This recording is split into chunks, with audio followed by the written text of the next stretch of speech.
Last week, Jose Mourinho was hired by Tottenham Hotspurs in order to save them from what can only be termed as a Mourinho season. Now, suddenly, Arsenal fans are confused about whether to call Pochettino a bottler because he's suddenly available and their current manager is Unai Emery. This is Pressing Matters, brought to you by On the Mic. Wasif, we're back, and last week, uh, huge news broke out that Mauricio Pochettino is gone. Yeah. There was this club statement put out by Tottenham, and their site crashed basically because everyone was like, "What the hell just site happened?" crashed? Yeah, their site It crashed. was that big? Yeah, it was that big because no one, even though their season was going really badly, Yeah. and things weren't going their way, no one really expected Pochettino to go or to be sacked. And in the end, when you read that statement after their servers came back on, he was actually sacked. So Yeah. what happened? What do you think happened? The team that at one time was the most entertaining in the league became one of the most rotten and lethargic over the course of the past few months. What do you think went wrong? I don't know, it's a strange one because 6 months ago, or not even 6 months ago, they were playing a Champions League final, which is a big deal, first in the club's history. And 6 months later, he's being sacked. I think there's a few issues, like the players' contracts running out, lack of signings. Poch generally complaining isn't helping also in the press conferences, etc. Yeah, so let's take one of them all of them one at a time, right? So let's start with Pochettino's mistakes. Yeah. Because you and I are big fans of Pochettino, and we'll get to how good he is in a bit. But let's just put his mistakes to one side and discuss them firstly. The first thing that I think he got wrong. Okay, so before we move on, let me just caveat this by saying that although Pochettino made a lot of mistakes, as does every other manager who's ever played the game, he is, in my opinion, not to be blamed for any of the implosion, any of the things that went wrong that caused the implosion that Tottenham went through. Yeah, I actually agree and with so that. the first thing that, in my opinion, was his mistake was Ali's positional change. Ali was one of the breakthrough midfielders in the Premier League a couple of seasons ago, a goal scorer, box-to-box player compared to Frank Lampard, the best English goal-scoring midfielder ever, probably. Yeah. And suddenly he was asked to drop deep, and then we didn't just see the Dele Alli of old anymore. And the other mistake that I think was persisting with Harry Winks in big games, which I'm sure you agree with. You already know my stance on Harry Winks. It was a strange one. I mean, you could see from the start of the first game that they had stopped playing for him in a way. They weren't pressing the same way. They weren't, they didn't seem as hungry. I think a change of manager was needed, regardless of whether those reasons came because of Poch or not because of Poch. It was there. It is a fact that the rot had set in. No signings. The players were getting older. The spine was the same. So I think that people were generally pretty fed up. Now we saw in his first game, Mourinho's first game against West Ham this weekend. The players looked completely different. They looked a lot hungrier. They were running a lot more. Dele Alli looked like he was back to his old self. And his brother had gone away. Apparently, the same thing that he was saying, Mourinho. So I think that a change was needed, but at the same time, I believe that him being sacked by the club was also harsh because the things that happened, the stuff that went wrong, it didn't come down to Poch. I don't think it was his mistake. There was a lot down to Levy and the establishment. I think the fact that the players stopped playing for him, that's quite true. But it was also, so why do you think that is? So it's a two-sided thing, right? So on the one side, you can say that it was down to Pochettino and how he was with them, that they finally they were like, okay, enough is enough, we just can't listen to this anymore. Or was it down to them demanding more things or them being complacent? Because one of the things that I read, there was this great piece on Pochettino and everything that had gone wrong, and one of the things was, this was before he got sacked, it was that he had kept a tight ship for 4 or 5 years. And now by the fifth year, things were getting a bit the players were getting a bit iffy about the whole thing. So you could see that. Basically, it was training ground authoritarianism in the sense that you couldn't do anything without him knowing. You had to basically it was his way or the highway in a sense. And at the end of like 4 or 5 years, without trophies or without having without anything to show trophies, for it, they were hearing like, the same message over and over again, you kind of, it starts to like fall on deaf ears in a sense. And the other thing that you could also see, and this is something that we talked about before, was the squad wasn't being refreshed. Exactly. So the same core for 5 years, that leads to a couple of like multiple problems. One is complacency. So players have been hearing the same message, doing the same things over and over again. They just aren't there anymore at that level. There's a lack of competition for places because those same players know that they are the ones who will keep playing. A perfect example is Danny Rose and Serge Aurier. They basically know that there is no competition for places. They can be as shit as they want. And one of the main reasons was there were no replacements for Dembele and Walker, two of their like most important players. The other thing is that players were also getting older. Fatigue was setting in. Like in, I think, 2014-15, the age of the squad was 24, average age. Now it's like 27. So, like they can't press the same way that they did 3-4 seasons ago. So changes were needed. That's true. Because Spurs hit their peak around 2017. That's around the time the average age of the squad was 25, 26, which is perfect. And they needed a last piece of the jigsaw, like Liverpool did with Alisson and Van Dijk. Instead, they never got it. Instead, they had 2 summer windows without a single transfer. Yeah, exactly. I think they signed Lucas, and after that, they had 2 windows without signing windows. And that was I think that ended in January, I think. Or no, it was ended in the summer. I think we need to have a talk about Levy. Are you putting this entirely down to him?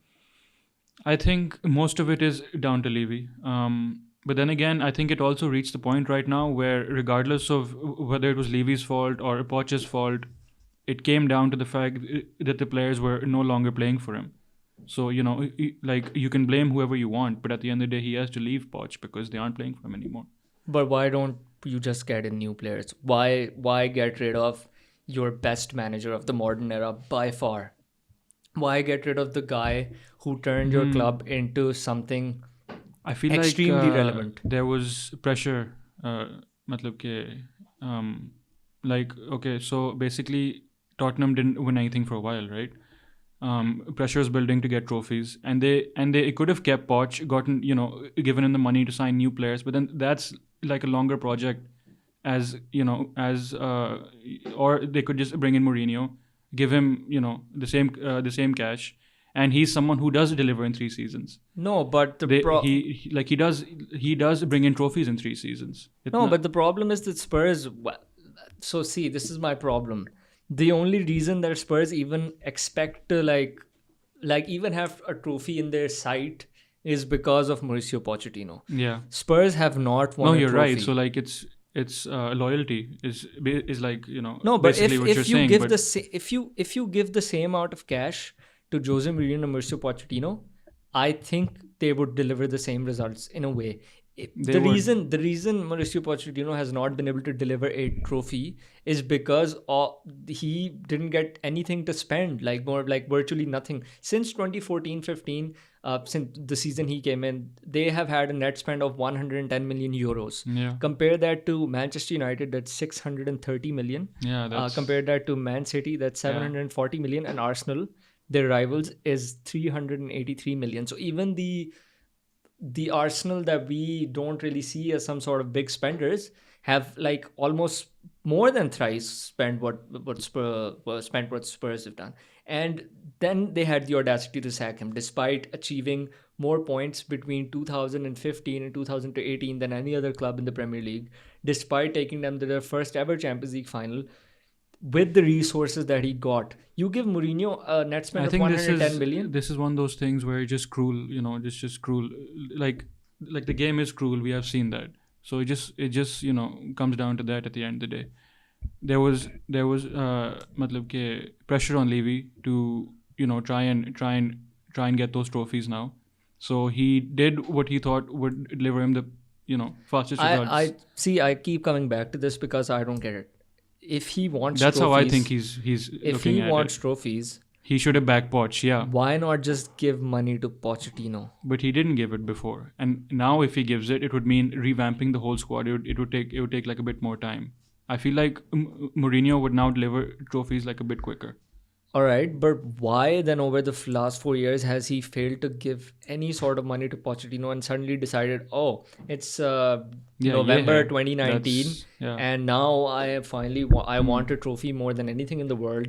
I will somehow use my endless cash reserves that I didn't give to Mauricio Pochettino and I will give it to Mourinho so he can get me a trophy. Why not just give them the money before when they were like probably the best team in the country at a point between 2016 and 2017 for like a few months they were I just ask Levy that. I mean, it's I just think question. This is on him. I mean like it is on him for the most part, him and the board, but yeah, it's cruel that way for all right Poch. So what we know for sure right now is Levy sacked Poch, which means he paid him a figure quoted to be around 12 to 15 million. All right, and then some more to his backroom staff as compensation. Then he hired Mourinho on a hefty contract. I believe reports are correct in saying that Mourinho is being paid a lot, and deservedly so. He's a big name, and this is why the Mourinho hiring puzzles me so much. But before I get on to that, cash when so like before I move on to that, when you heard the news, who did you think they would appoint? Mourinho. Really? Yeah, like I told a friend 3 weeks ago they would appoint Mourinho, and he's like, no, dude, like there's no way because it doesn't make sense. Yeah, it like makes no sense. I and was plus his history with Chelsea.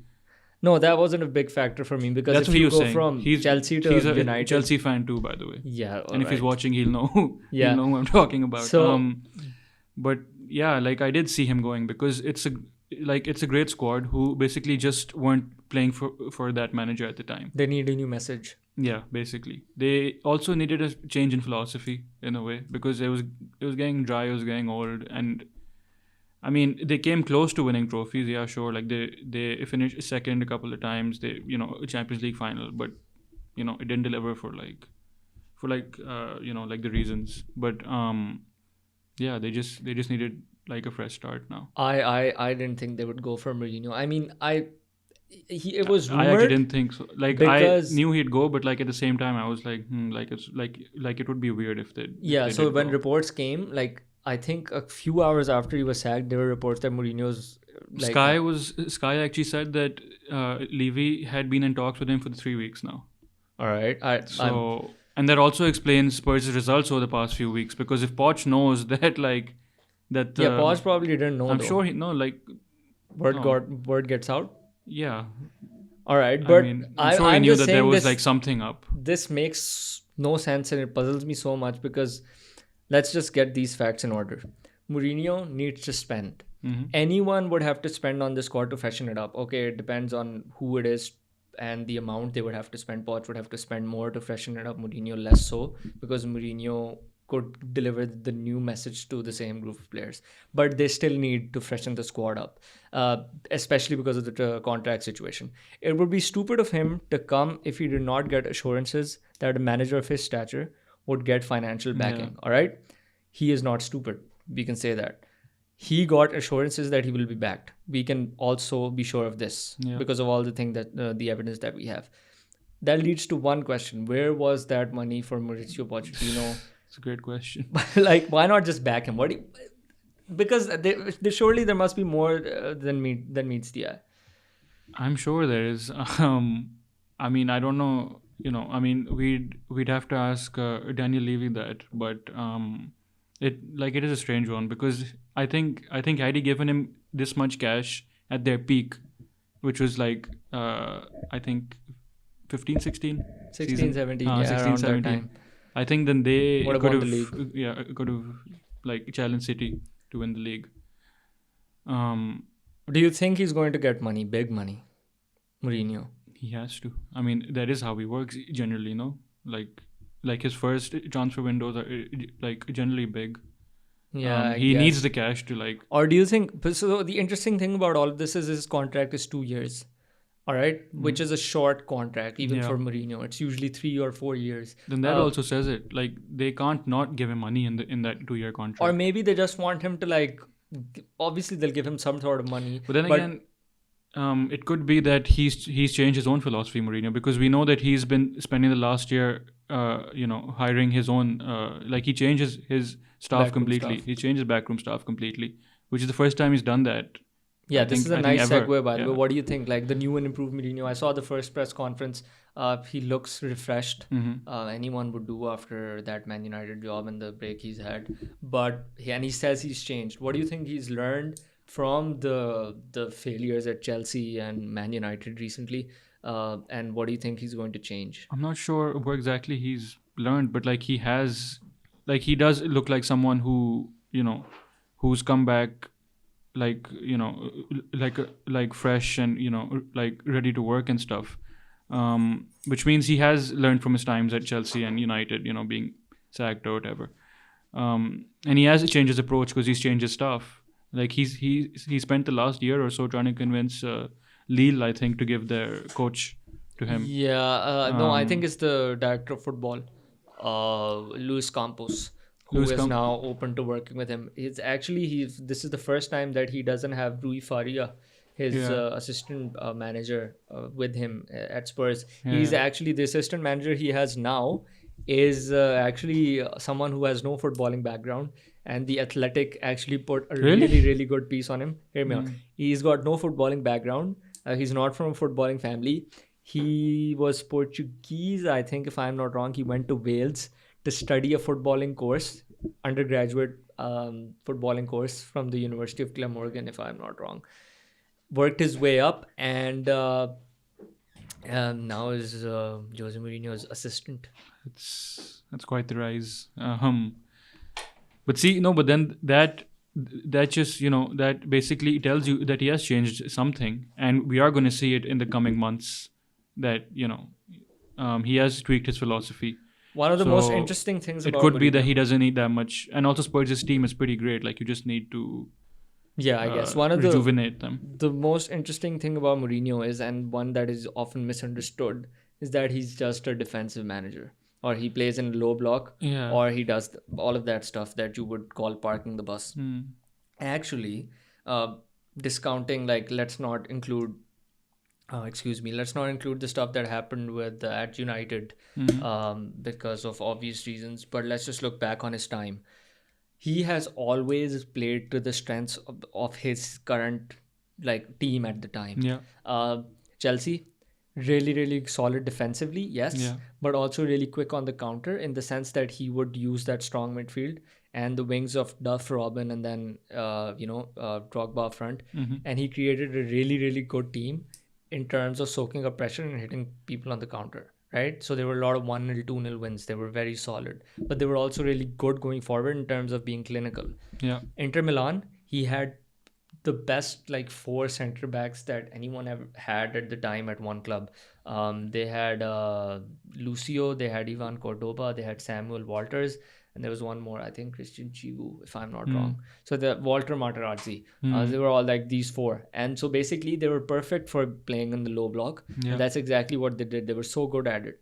Real Madrid, you've got Angel Di Maria, you've got Cristiano Ronaldo, you've got peak perfect Benzema, for the counter attack, perfect for speed and transitions. So that team of his was perfect for that. And so what we've seen is it's not just a one-trick pony. Obviously, he's one of the greatest managers. But the question remains, that is he the Louis van Gaal of the current era, of this era? So someone who was great back in the day, but the football has grown past him. What do you think? I feel like we might have that answer at the end of his Spurs tenure. Do you think he'll see it out? I think he will. 2 years, or do you believe what will happen? Will he get an extension? See out 2 years and then be I'm a head out. I think it depends on the results. I don't know if he'll get the extension or not. I feel like if he does well, if he wins trophies, then they will definitely give him an extension. Will he win any trophy with Spurs? I don't want to say it, but I feel like he might. League Cup, FA Cup? I feel like FA Cup, League Cup to shayad aayega. Now the question is the league and Champions League. I don't know if I see the league happening.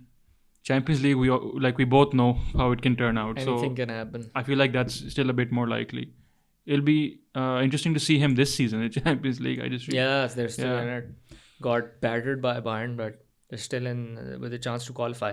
Since February 2019, Spurs have won one away match. In their March, their most recent match, all thanks to the special one.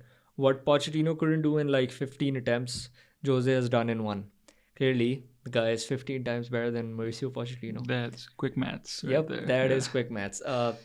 And for more quick maths, keep tuning into Pressing Matters, brought to you by On the Mic. We'll see what Mourinho's up to and how that's going to go. Clearly, he's going to have some interesting times at London once again. He is up against United soon. He is up against Chelsea. Yeah, both former and teams. he is up against Liverpool, where he got sacked, basically. I'm actually worried about that one. Yeah. So let's see. Stay tuned. Until next time, Allah Hafiz.